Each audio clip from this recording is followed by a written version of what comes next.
세상에는 공짜가 없습니다. 어떤 결과를 얻기 위해서는 시간과 노력 그리고 비용이 투자돼야 하는데요. 무기 역시 마찬가지입니다. 무기를 운용하기 위해서는 언제나 비용이 들어가고 비용과 더불어 성능도 염두에 두어야 합니다. 따라서 수입을 하든 개발 혹은 개량을 하든 비용과 성능은 무기 체계의 운용에 있어서 때려야 뗄 수 없는 조건입니다. 그런데 이 두 가지 조건을 모두 충족할 수 있는 방법이 있습니다. 개발되어 운용한 지 오래되어 성능이 떨어진 무기 체계에 첨단의 기술을 접목해 활용하는 방안입니다. 이렇게 해도 비용은 소모될 수밖에 없지만 다른 방법에 비해서 비용 절감 효과와 성능 효율성이 크다면 적극적으로 연구하고 개발에 몰두할 가치가 있습니다. 무인화도 이런 솔루션 중에 하나인데요. 특히 전투기 같은 첨단 무기체계 분야에서 무인화는 거스를 수 없는 대세가 되어가고 있습니다. 전투기 자체가 비싸기도 하지만 파일럿을 교육 훈련하여 양성하는 비용도 엄청납니다. 또한 무인기를 활용하면 파일럿이 짊어져야 할 전투기의 가혹한 임무 수행 환경에서 벗어나 보다 과감하고 인간의 한계를 벗어난 작전도 가능합니다. 그래서 준비했습니다. 오늘은 대한민국을 비롯한 군사강국들이 심혈을 기울이는 유인기의 무인화 기술에 대해 알아보겠습니다. 지금 보시는 영상이 마음에 드셨다면 지인들의 카톡으로 공유해주세요. 여러분의 구독과 좋아요는 꺼리튜브 영상 제작에 많은 힘이 됩니다.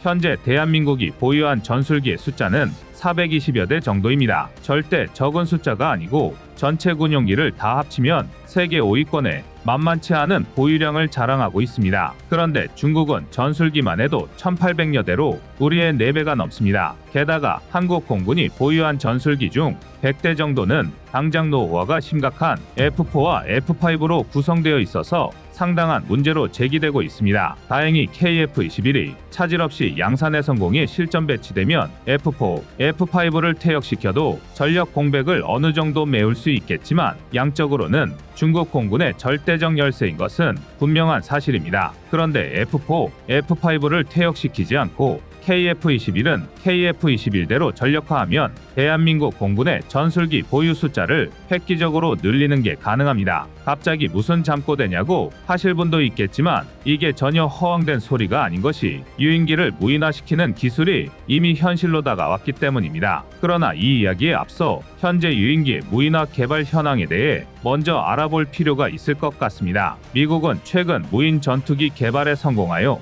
기술적 진보를 이루었습니다. 특히 XQ-58A 발키리는 인공지능을 탑재하고 첫 시험 비행에서 성공을 거두었습니다. 이 무인기는 AI가 기체를 자율제어하여 기존의 인간이 직접 조종하던 무인기와는 다른 형태의 운용이 가능함을 확인했습니다. 미국 공군이 운용하는 주력 전투기인 F-16을 기반으로 개발한 XQ-58A 발키리 무인 전투기는 총 5차례의 시험 비행을 거쳤으며 첫 비행은 2019년 3월 5일에 성공적으로 수행되었습니다. 이후 2019년 6월 11일에 두 번째 비행을 소화하였으며 3차 시험 비행은 2019년 10월 9일에 있었지만 이 비행 중에는 급작스럽게 불어온 지상풍으로 인해 기체 회수 시스템의 오작동으로 기체가 일부 파손되는 사고가 발생했습니다. 그러나 이후 2020년 1월 23일에 실시한 4차 시험 비행은 성공적으로 완료되었으며 추가로 F-22 및 F-35와 함께 편대 비행 시험도 실시했습니다. 무인기의 비행은 이제 평범한 일상이지만 발키리의 비행 성공은 이전과는 다른 의미를 가지고 있습니다. 현재 미국의 MQ-9 리퍼 등 대부분의 무인기는 자율적으로 비행하며 임무를 수행하는 것이 아니라 지상 통제소에서 인간이 화면을 보며 원격 조종합니다. 인간 파일럿이 탑승하지 않았을 뿐이지 실제 비행을 제어하고 임무를 수행하는 것은 인간이라는 것인데요. 발키리 같은 무인 전투기는 인간이 개입하지 않고 AI를 활용해 단독으로 비행하며 임무에 필요한 모든 과정을 스스로 판단하고 진행합니다. 쉽게 말해 하늘에 떠있는 터미네이터인 셈입니다. 발키리의 전체 길이는 9.1m에 날개 길이가 8.2m, 최고 속도는 시속 1050km 정도입니다. 최대 상승 고도는 14,000m이며 항속거리는 3,941km에 달합니다. 제2담을 포함해 8발의 폭탄을 탑재할 수 있으며 공대공과 공대지 능력은 물론 스텔스 성능까지 갖추고 있습니다. 미 공군은 발키리를 전투기 편대의 윙맨으로 활용할 계획인데요. 미국이 발키리 같은 무인 전투기를 개발하는 가장 큰 이유는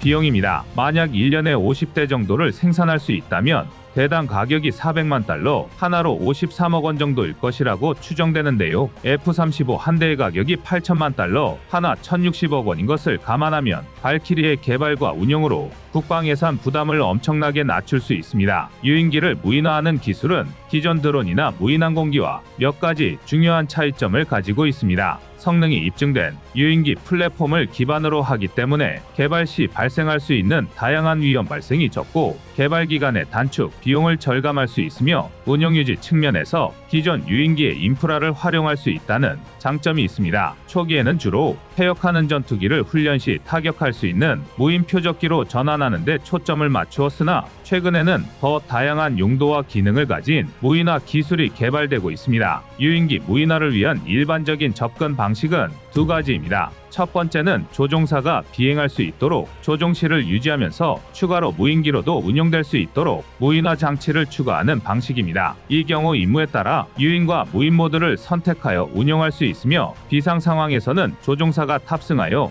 유인 모드로 전환하여 대처할 수 있는 유연성을 제공합니다. 두 번째 방식은 기존 유인기에서 조종사와 관련된 조종석 및 생명유지 장치를 제거하고 대신 무인화 장비와 연료 탱크를 장착하여 비행체를 완전히 무인화하는 것입니다. 이 방식은 개조 후에 무인 모드로만 운용이 가능하지만 기체 중량 증가를 최소화하고 무인기 특성에 맞게 채공 시간을 늘릴 수 있어 보다 특화된 운용이 가능하다는 장점이 있습니다. 유인기를 무인화할 때는 이 밖에도 조종사가 탑승 가능한 유인기를 기반으로 하기 때문에 필요에 따라 유인 또는 무인 모드로의 전환이 가능해 운용에 유연성을 줄 수 있는 등 유인기의 무인화 기술은 단순한 무인항공기 개발을 넘어서는 다양한 전략적 용도와 임무 수행 능력을 갖추게 만듭니다. 하지만 아무리 그래도 AI로 작동하는 무인기가 숙련된 파일럿이 조종하는 전투기를 따라잡는 것은 시기상조이지 않을까 하는 생각이 들 수 있는데요. 여기에 관해서는 이미 놀라운 실험 결과가 있습니다. 2020년 미 국방고등연구계획국과 존스 홉킨스 대학교가 시뮬레이터를 사용하여 인공지능 대 인간 조종사 간의 공중전 실험을 한 적이 있습니다. 이 실험은 알파 도그파이트 트라이얼로 명명되었으며 전 세계 유튜브를 통해 생중계되었습니다. 참가자들이 개발한 인공지능 프로그램들이 서로 대결을 벌인 뒤 우승한 인공지능이 미 공군의 베테랑 교관 조종사와 맞붙는 방식이었는데요. 본격적인 실험은 F-16 전투기를 이용하여 근접 공중전 상황에서 기관포만을 사용해 승부를 가리는 규칙으로 진행되었습니다. 먼저 참가자들 간의 대결에서는 중소기업 헤론 시스템즈가 개발한 인공지능이 우승을 차지했습니다. 이후 헤론 시스템즈의 인공지능은 미 공군 병기학교에서 나온 베테랑 조종사와 시뮬레이션으로 대결하여 5대 0으로 완승을 거두었습니다. 이 결과는 당시 미 공군을 적잖이 당황하게 만들었습니다. 이후 헤론 시스템즈의 인공지능은 공군 병기학교로 가져가 관련 연구와 훈련에 사용되고 있습니다. 헤론 시스템즈의 인공지능을 개발한 수석 디자이너는 인터뷰를 통해 인공지능이 가상공간에서는 유리할 수밖에 없었지만 인공지능이 베테랑 파일럿을 상대로 일방적인 승리를 거둔 것은 미래 공중전 환경에 많은 시사점을 던진다고 평가했습니다. 많은 분들이 아직도 생생하게 기억하시겠지만 2016년에 세계 최정상의 프로바둑 기사 이세돌 구단과 인공지능 알파고의 바둑 대국이 있었습니다. 총 5번의 대국에서 알파고는 모두의 예상을 깨고 4번을 승리했는데요. 오히려 나중에는 이세돌 구단이 알파고를 한 번이라도 이긴 것이 대단한 결과라는 평이 나오기도 했습니다. 이때 일각에서는 AI가 바둑에서는 인간을 이겼을지 모르지만 복잡하고 빠른 판단이 필요한 전략 시뮬레이션 게임에서는 인간이 이길 것이라는 예측을 내놓기도 했는데요. 실제 3년 뒤 정상급 프로게이머와 AI가 전략 시뮬레이션 대결을 벌였고 결과는 AI의 압승이었습니다. 게임의 사례일 뿐이긴 하지만 앞서 언급한 공중전 시뮬레이션 실험까지 생각해본다면 미래의 실제 공중전에서 AI 무인 전투기와 유인 전투기가 대결을 펼쳤을 때 어떤 결과가 나올지는 누구도 장담할 수 없습니다. 그리고 중국도 유인기의 무인화 추세에 발빠르게 대처하고 있습니다. 중국은 1960년대부터 운영해온 젠7 전투기의 무인화 작업에 오랜 시간을 투자해왔으며 1995년부터 무인화 버전을 만들어 실험해왔습니다. 젠7은 기존에 생산된 많은 양의 물량을 무인화 개조할 가능성이 크며 상상하기 어려울 정도의 많은 수량이 될 것으로 보입니다. 젠7 유인 전투기의 양산은 2002년에 종료되었지만 이 전투기에 탑재되는 엔진과 주요 부품의 생산은 현재도 진행 중입니다. 이는 향후 무인기 개조 작업을 진행하더라도 유지 보수 측면에서 절대적으로 유리한 장점을 제공합니다. 젠7 전투기는 기본적으로 마하 2.0의 초음속 비행이 가능하고 최대 2톤의 각종 무장을 장착할 수 있는 능력을 가지고 있습니다. 유인 전투기였을 때는 전투행동 반경이 850km였지만 자폭 또는 미끼 임무를 맡아 귀환할 필요가 없는 무인기는 그 2배 거리에서 운용이 가능하여 적의 지대공 사거리 밖에서 대량으로 운용될 수 있습니다. 젠7에 앞서 퇴역한 젠6 전투기도 확인된 것만 300대 이상 무인기로 개조해 대만 인근에 배치한 전례가 있습니다. 이러한 무인기들은 유사시 대만 해협 상공에서 각종 폭탄이나 미사일을 투발한 뒤 적의 레이더나 방공기지를 향해 자폭 돌격을 감행할 수도 있고 미끼로서의 역할도 충분히 할 수 있습니다. 이는 대만뿐만 아니라 대한민국에도 큰 위협이 될 수 있습니다. 군사강국이자 방산강국인 한국도 유인 전투기의 무인화 개발에 박차를 가하고 있습니다. 최근 한국과학기술원이 자연어 처리 기반 인간형 조종사 로봇을 세계 최초로 개발하는 데 성공했는데요. 이 로봇 파일럿은 인간 조종사와 같이 조종석에 앉기만 하면 전투기 조종을 위한 모든 준비가 완료되며 특별한 개량 과정 없이도 운용이 가능합니다. 또한 전 세계 항공 차트를 메모리하여 초정밀 비행이 가능하며 알고리즘 기술을 통해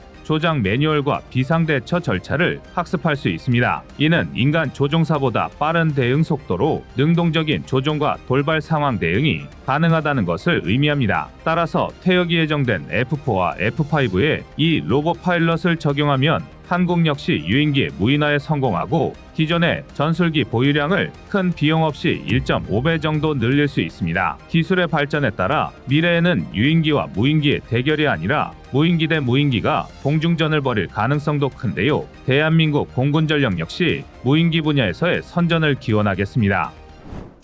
여러분의 구독과 좋아요가 꺼리튜브 운영에 많은 힘이 됩니다. 비단 몇 년 전까지만 해도 드론은 변칙 전술의 일종이었습니다. 특수부대 정보기관 등이 요인함이나 정보 수집을 위해서 운용하는 특수무기 취급이었는데요. 일례로 미 CIA는 지난 2022년 8월 아프가니스탄의 수도 카불에서 드론을 이용해 오사마 빌라덴 이후 알카에다를 이끌던 아이만 알자와이리를 암하는데 성공했습니다. 당시 CIA의 드론은 미사일 2발을 발사해 안전가옥 발코니에 있던 알자와이리를 공격했지만 같은 건물에 있던 그의 가족은 털끝 하나 다치지 않았는데요. 오직 목표물만을 타격하는 이른바 쪽집게함이었습니다. 미국은 해당 사건을 계기로 전 세계에 시간이 얼마나 걸리든 어디에 숨어 있든 미국은 자신들에게 위협되는 인물을 끝까지 추적해 제거해낼 것이라는 걸 다시 한번 각인시켰는데요. 비록 최근 사례이긴 하지만 이처럼 드론은 특수작전에서나 사용하는 변칙 체계로 여겨졌습니다. 그게 아니라면 MQ-9 리퍼와 같이 정찰을 주목적으로 운용되는 무기 체계였는데요. 그러나 아르메니아, 아제르바이잔 전쟁, 우크라이나 전쟁을 겪으면서 드론 이 개념은 송두리째 바뀌게 되었습니다. 실상을 따지고 보면 러시아를 제외한 세 나라 모두 제대로 된 공군력이 부족하다 보니 울며겨 자먹기로 드론을 전장에 투입한 거지만 예상보다 그 효과는 대단했습니다. 특히 고폭탄이나 수류탄을 매다는 식으로 자폭 드론으로 개조한 민수용 드론은 조작 난이도까지 낮아서 최일선의 병사들까지 손쉽게 운용할 수 있다는 게 장점이었는데요. 또한 발전된 기술로 인해 민수용 드론도 고해상도 카메라와 센서를 기반으로 하기 때문에 적의 위치와 작전 의도를 파악하는데 굉장히 효과적입니다. 더군다나 우크라이나 전쟁은 인터넷 등의 통신 활용을 제한하지 않으면서 드론을 이용해 실시간으로 정보를 전달하고 이를 지휘체계에 통합할 수 있었는데요. 쉽게 말해 정찰병에서 지휘관까지 이어지던 복잡한 보고체계를 실시간 소통 방식으로 대폭 간소화시킬 수 있었던 것입니다. 정보 전달이 빨라지니 지휘관이 결심과 대응에 걸리는 시간도 덩달아 단축될 수밖에 없는데요. 게다가 드론은 우크라이나 전쟁 상황을 전 세계에 알리는 데에도 활용되고 있습니다. 드론이 촬영한 영상은 국제사회에 전파되어 우크라이나 전쟁 상황을 실시간으로 공유하고 이를 통해 국제적 지지를 끌어내고 있습니다. 일종의 심리전 도구로서 활용되고 있는 셈인데요. 하지만 다른 무엇보다도 우크라이나 전쟁이 바꾼 가장 큰 양상은 그동안 개별적으로 운용되었던 드론이